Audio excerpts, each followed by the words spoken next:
19শে June আমাদের একটা reception park ছিল, তো এখানে আমি ওয়েট করছিলাম, একটু কোল্ড ড্রিঙ্কস খাচ্ছিলাম সুদীপ্তর জন্য।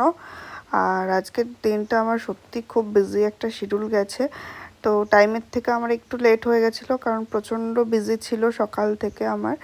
তো ব্রাইডাল লোকেশানে পৌঁছে গেছি। অ্যাকচুয়ালি রিসেপশন লুক যার হবে তার বিয়ে অনেক আগেই হয়ে গেছে, রিসেপশনটা অনেক পরে। তো তিনি ছিলেন বিহারি, তো আমার বাংলা কথা বুঝতে পারছিল না, তো এখানে ওর দিদি বলে দিচ্ছিল যে কি বলতে হবে সেটাই বলছিল ব্রাইড। দেন আমি মেকআপ শুরু করে দিয়েছিলাম, আর এখানে বরফ দিয়ে ভালো করে র্যাপ করে নিচ্ছিলাম ফার্স্টে, যেটা সামারে মেকআপ করার জন্য খুব ইম্পর্টেন্ট। আর এখানে ব্রাইডের সাথে একটু কমিউনিকেশন করতে প্রবলেম হচ্ছিল কারণ সে বাংলা বোঝে না আর আমি প্রপারভাবে হিন্দি বলতে পারি না। তো যাই হোক, ওইভাবেই কথা চলছিল, তো কিছু কিছু বুঝতে পারছিল। যাই হোক, এখানে মুচকে মুচকে হাসছিল মাঝে মাঝে।